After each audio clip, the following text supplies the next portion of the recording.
à toutes les stations, ici 0, contrôle radio à haut. Jour 2 de l'opération militaire Rafale Blanche. Aujourd'hui, Ville en Action vous transporte dans le centre de communication au poste de commandement. C'est ici que sont transmises toutes les informations. Faire des contrôles radio aux heures, mais si la situation change, il faut en être avisé, il faut toujours le savoir. Donc on va toujours avoir un opérateur radio puis un officier aussi en permanence, que si la situation s'aggrave ou de quoi, bien, on a quelqu'un en mesure de prendre une bonne décision. Ce qui vient de se passer présentement, on vient d'avertir la force amie sur le terrain que la situation avait légèrement changé. Donc, au lieu d'être à 30 minutes de vie, ils viennent présentement de tomber à 15 minutes de vie. Dans la salle principale, les officiers discutent stratégie. À partir des renseignements les plus récents dont ils disposent et sur la position des troupes sur le terrain, ils sont en mesure d'établir un nouveau plan d'attaque. La mission, c'était de nettoyer le corridor d'Amiens qu'on a appelé pour notre mission. Fait qu'ils sont préparés, ils ont étudié la carte pour le mouvement. Et puis, ils ont envoyé des éléments de reconnaissance pour sécuriser leur point de départ. Fait que ce matin, tactiquement, ils ont débuté leur avance. Et puis, comme de fait, il y avait une force ennemie en présence de 3 hommes. Puis, autant que possible, on essaie de les capturer. Fait qu'ils ont fait des détenus. Et puis, on était capable de les interroger, d'avoir des documents, de l'information, qui nous a divulgué par la suite d'autres positions, leurs plans futurs, etc.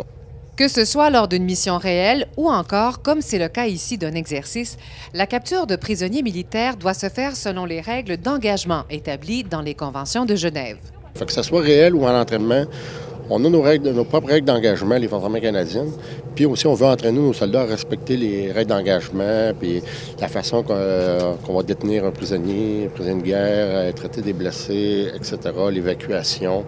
Puis là, toute l'information passe par ici. Puis en même temps, on entraîne nos signaleurs, qui sont ces radios, à recevoir des comptes rendus, des rapports. Bien qu'il s'agisse d'un entraînement mettant en scène des troupes terrestres, ils sont 350 militaires du Royal 22e Régiment de Valcartier à y participer. Les soldats peuvent compter sur le support d'un hélicoptère Griffon. Puis en faisant des rôles comme l'insertion de parachutistes, l'extraction de troupes au sol.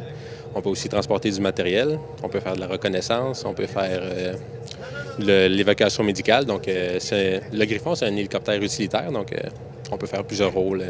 L'opération Rafale Blanche se déroule en territoire urbain et les citoyens peuvent donc observer à l'occasion des mouvements de troupes. Mais l'exercice ne présente aucun danger pour eux. Il n'y a rien de dangereux, mais c'est où ça pourrait arriver.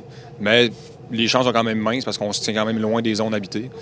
Mais il est fort probable que quelqu'un à skidoo ou n'importe quoi peut voir des militaires passer pendant la journée. Suivez-nous tous les jours sur villeenaction.com pour tout savoir sur le déroulement de cette opération militaire.